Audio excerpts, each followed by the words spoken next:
Hi everyone, Catherine here from Inky Fingered Cat.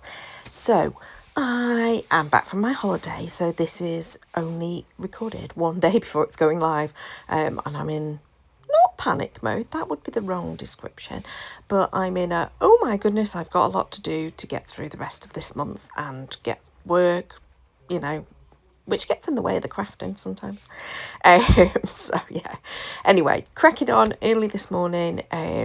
So this is a sketch challenge, and I decided I wanted sort of to do some overlapping strips of paper, use some pattern paper up basically. But I also really wanted to use this frosted frames die set. So I'd grab that out first and then thought, right, let's create my sketch with that in mind. So I have popped the sketch now for the rest of the video on the screen. I'll make sure that's up on my blog so you can go and take a copy of it, use it as you wish.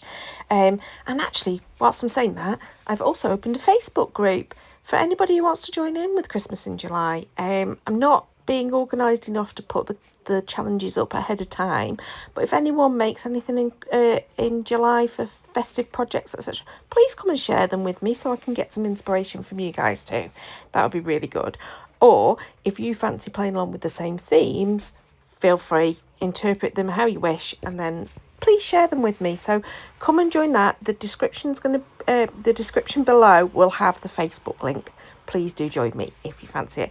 Obviously, I know not everyone's on Facebook, but it's an open invitation for anybody who wants to come and see all the stuff in one place, and also join in and share with me and the rest of the community what you've been making. So you saw there that I have cut my card blank from this sort of dark green colour. This is a Kingston Crafts cardstock from the Everyday cardstock range. And then I have die cut the frame with the little sort of snowflakes and the leaves coming out. And then I've also die cut the panel that sits inside it twice as well. So that I can just put a bit of dimension to that. I then have cut a piece of pattern paper, and this is from a magazine kit, and I really like the sort of the soft blues and turquoise tealy colours and the purple with that dark green. I thought it went nicely. And now I'm deciding what my focal feature will be. Oh yeah, and I've also cut those 2 strips of the pattern paper. The end result doesn't end up including those, but I did at this point do that. So from the same magazine kit, I am now taking a couple of the stamps, a flower stamp, a leaf stamp and a holly stamp, and just stamping them onto some scrap cardstock, and I'm going to colour those in using my stamping blend markers, so alcohol markers.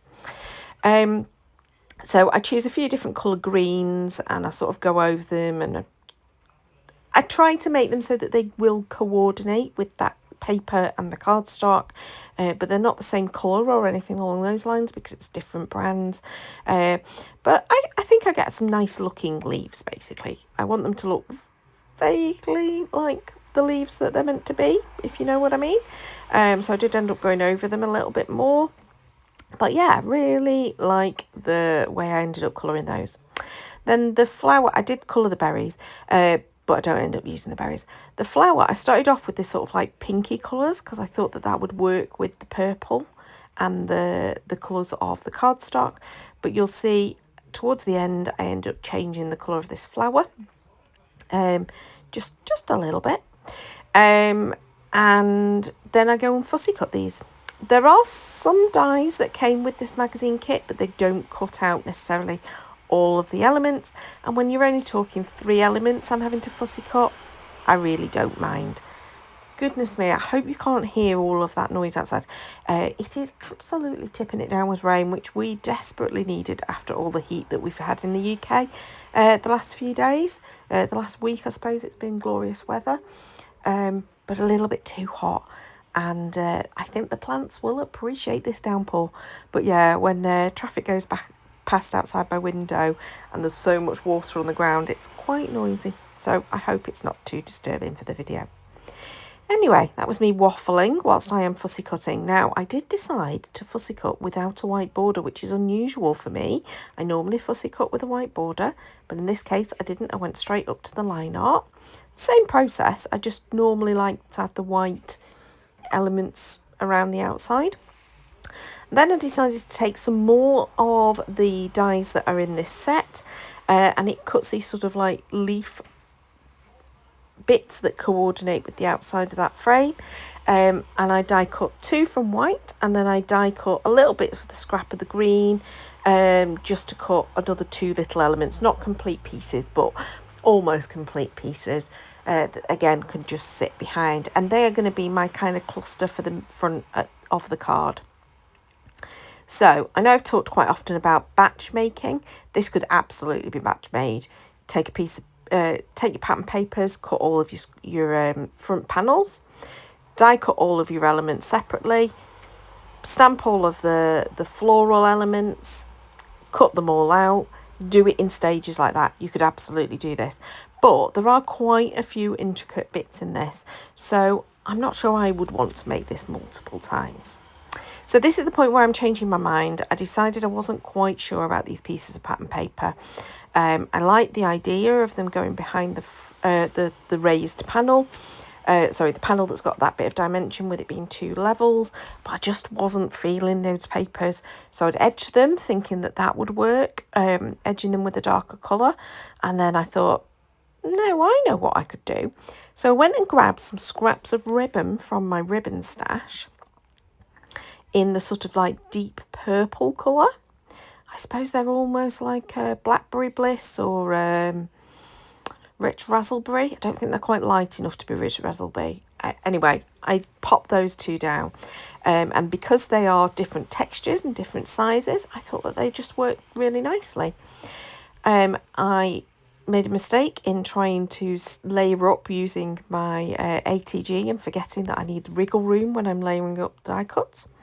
And then because I've gone for this more purple colour, I have now brought in the Blackberry Bliss Stampin' Blend markers, which just going over the top of that pinky red. It's still a pinky red colour, but it's more purpley toned, and I thought that worked better for the colours of that ribbon. So I've still got the shapes that are in my sketch, but it just looks slightly different now. I've got the little soft bits of the ribbon. So I glued that down into place and put something heavy on top and left it to dry. And then for the sentiment, I've gone for one that's pre-cut. So this is a sentiment die that I've already stacked, and it's got that kind of pale blue colour, which goes again with the pattern paper that's on the bottom.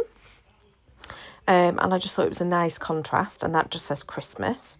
And then I'm going to stamp using this Alter News stamp, just the word wishes, using white embossing powder. Onto the scrap of the green. Now you'll see there I stamped it twice, just in case, because sometimes it goes wrong and I don't want to have to get everything out again and start again. So I did stamp it twice, but obviously I'm only going to use it the once. And then I'm going to just trim that down so that it's a nice little strip of the word, and stick that underneath. Didn't bother stacking it up, didn't bother giving it some dimension, because there was already quite a bit going on with that card with the sentiment and the cluster. And then final touch is just those sequins, and I went with that sort of light blue, turquoisey kind of colour, duck egg blue I suppose, sequin, and just added 5 of those dotted around, and there's my final card. So originally when I was going to do the sketch, I was thinking that I would use the frame and then I would go and get one of my deer stamps. I don't know why, I just thought I was going to use a deer stamp today, and I didn't. I ended up going a bit floral, but I think it's really pretty, and I think it still says Christmas about it, but I think it's a really nice card. So I hope you enjoyed that. Please do like if you did, leave a comment below to say hi, and subscribe to see more. We've got half a month left to go for Christmas in July. Until next time though, bye bye.